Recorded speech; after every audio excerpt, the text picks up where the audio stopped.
Ryan, 5 games gone. What have you made so far of Forest Green's start? Yeah, overall I'm pleased. Obviously, we were just speaking off air there about obviously the travelling and the away fixtures that we've sustained, and I feel like we've come out with a decent points tally. But with that being said, within the camp we know we can play better, and we're obviously going to strive to get more wins with the couple of draws in there, and fulfil our potential in terms of how we want to play. Obviously, you've had that first home game against Altrincham, but straight back out on the road again. How much does that almost little breather from the travelling help? Yeah, of course, with it being bank holiday and stuff, and the pitch has been done here. Obviously, there's been a lot of time and effort put into that. It was nice to obviously get the lads, the new lads, especially their families, to be able to come and watch the fixture and get to know the other lads and their partners. So that was nice, and scoring late was also was a real treat, and get 3 points. And having conceded late on at Barnet, I guess actually that kind of redresses that balance, doesn't it? It shows that actually, you can score late on and win games as well. Yeah, of course. I spoke to a friend of mine away from football actually and said I feel like since I've been here, it's the first time we actually got a late goal ourselves instead of being on the wrong end of it. So I think winning in that way could actually stand us in better stead than obviously winning 1-0 with the way the game went. So to get that late equaliser, and it kind of leaves that impression in your mind as a group of players that we're still in this. We can go and get the winner and change that narrative sometimes subconsciously. If you're used to losing late, it can kind of be imprinted in your brain without you even realising it.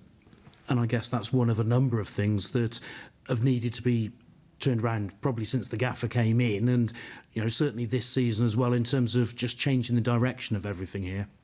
Yeah, of course, and we was in nice and early, had a good training camp, worked really hard. I think that give us a real platform and foundation. And like you said, there's pros and cons to it. Like, it's been tough physically going on the road, but it means we spent a lot of time together as lads, and we've all kind of got to know each other better, probably faster than you would if you didn't have those away fixtures in a way. So yeah, it's that was a good result, and hopefully that's we attack the games regardless of the result all the way to the last kick of the game. And in terms of being back on the road again, have you, as one of the more experienced players in the squad, been able to sort of just pass on one or two things to the younger players about sort of how to approach it, and how mentally not to get down by always having to go away? Yeah, I think so. The gaffer's probably done a lot more than what I have on that, in terms of like, listen, it is the job. And I mentioned it before, like, we can't thank the club enough. We're very fortunate here for what we get and how we travel, and I think the gaffer's fought hard for that, and I think it's paying dividends in terms of how fresh we felt in these fixtures. Understand as well, when there is an away game, you like to find out a little bit about the place that you're going to. How much is that part of your away game regime and routine? Mine personally? Yeah, I think, funny enough, I actually go back to I had Nigel Atkins at Charlton for a short spell, and he would I like my history and stuff like that, believe it or not. So he used to hit us with a fact of each town that we used to go to, and I've kind of just tried to geek out a little bit and continue that tradition, if you like, and have a little wander and a walk if it's not too far, and stress the legs too much, just get a bit of fresh air and switch off a little bit before going into the game.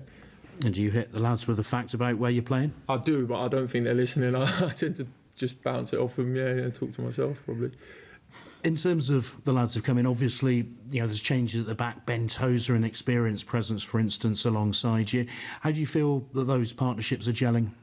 Yeah, of course. So like I said, we're looking at how we're playing as a team. There's not so much partnerships. I think the partnerships in different areas of the pitch have been good, and obviously we're getting to know each other. But I think as a whole 11, in terms of the way we're playing, we've looked at it, and with the individual quality we've got, we know we can play better. But I think the pleasing thing is, like you said, that game, or like I said, that game there on Monday, we may have only got the point or lost that in previous fixtures last year. So we're getting that real togetherness and winning mentality, and then if we're winning games and we feel like, without being disrespectful, that we can play better, then it leaves us with a real positive outlook on what's to come. And Sutton, they've had a decent start, obviously came down from the Football League like yourselves as well, so how much of a marker can this game be?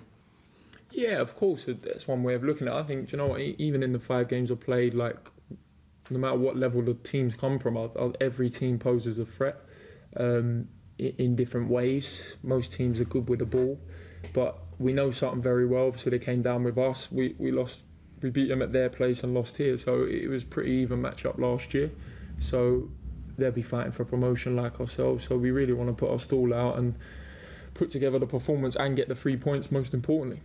And looking at the table, I know it's still early days, but you've played quite a few, or after Sutton you will have played quite a few of the teams in and around you. So how much does that say, not only has it been a tough start on the road, but actually tough start in terms of the Barnets and the Rochdales you've faced as well? Yeah, of course. I mean, you could look at it like that and say, yeah, we've come out of that spell in terms of who we're playing and say we've done really well. But I do truly believe in what I just said previously about, if you look at, I know it was Monday and obviously teams may have changed a few players and it was a quick turnaround, but some of the results obviously you wouldn't have called those before the game. I think any team in this level and in years gone past are capable of beating any other team. That's just the way it is and the qualities that the teams have got. So it's staying focused on ourselves, but also being diligent in terms of watching the opposition and paying them enough respect, but not too much. Managers and probably players as well always want more. How do you keep improving? How much more is there still to come? Yeah, I think like you've just seen us there, we just finished up in the gym. I think not looking back on last year too much, the lads here obviously there's a better togetherness. We're putting in the work kind of off the pitch just to feel physically better, just to give you that platform to go out and perform. And I think I'll give massive credit to the lads and the staff on that, because myself and others were talking about how good we felt Monday, but that's a real vigorous last 4 games we've had there, and we've come out of it and with decent points tally and actually feeling really good with minimal injuries. Touch wood anyway.